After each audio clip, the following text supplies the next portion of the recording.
Okay, so in this example, we're dealing with a double angle identity problem. And in this particular problem, we're going to need both the double angle formula for sine and also the angle difference formula for sine. Okay, we're going to need both of these formulas in order to complete this problem. All right, so let's get right into it. So the first step that we want to do when dealing with a problem such as this is get a common denominator, right? So let's get a common denominator here. And again, a simple way to do that is simply multiply the denominators. So I'm going to rewrite this. And when I multiply the denominators, I get sine 10 degrees and then cosine 10 degrees, right? There's my common denominator. And now you simply just say to yourself, what did you multiply this by in order to get your common denominator? You multiply by cosine 10 degrees. So now you just simply multiply 1 times cosine of 10 degrees. So we get cosine of 10 degrees. Okay, minus, again, say the same thing. What did you multiply this by in order to get your common denominator? You multiply by sine of 10 degrees. So then, again, multiply the square root of 3 times sine of 10 degrees, and you get the following. You get the square root of 3, and then sine of 10 degrees. Okay, so there we are. All right. Now, our next step may not seem as obvious, but over time, you should be able to recognize what we need to do at this point. And if you look at your numerator, what I'm going to do is I'm going to factor out a 2 between my two terms. So for example, it's going to look like this. So by factoring out a 2, I'm going to rewrite it like this. So I get 2, and then in parentheses, I get a half cosine 10 degrees minus the square root of 3 over 2 sine 10 degrees, and all over, again, sine 10 degrees cosine 10 degrees. So looking at our numerator, again, we can see if I distribute this 2 to both of my terms, I get what I have on my numerator here. So we're just rewriting it mathematically. And we did that because I know the following. Look at my difference formula for sine here. So I know a half. Well, I know that sine of 30 degrees is going to give me a half. And I know that cosine of 30 degrees is going to give me the square root of 3 over 2. Again, just using our knowledge of the unit circle. By replacing these values, I'll then have it in the difference formula for sine. Okay, so that's exactly what I'm going to do here. So rewriting this, I get 2, and then replacing the half with sine of 30 degrees.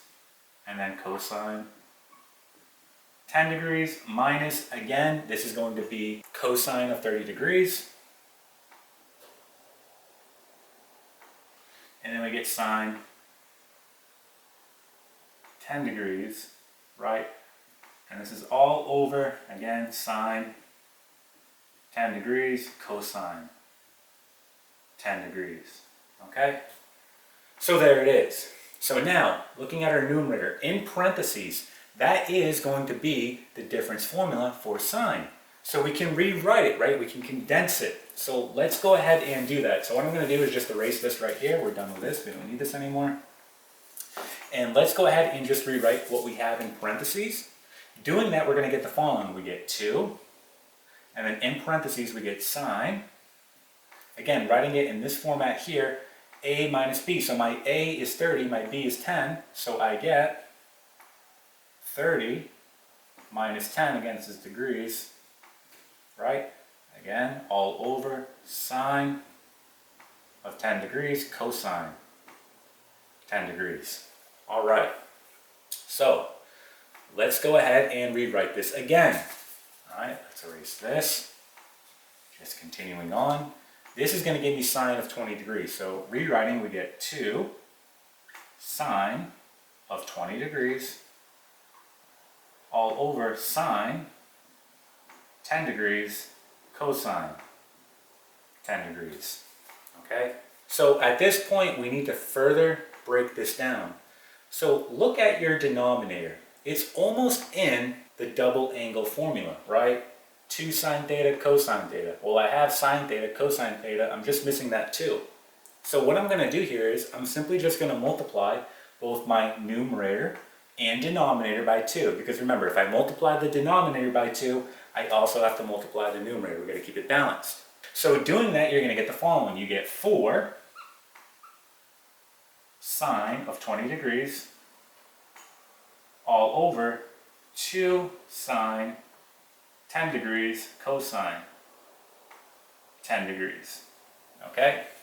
And then looking at our denominator, again, we can condense this down because this is the double angle formula. So we're going to rewrite it like this. So rewriting this, we get 4 sine of 20 degrees. And then again, rewriting our denominator, we're going to get sine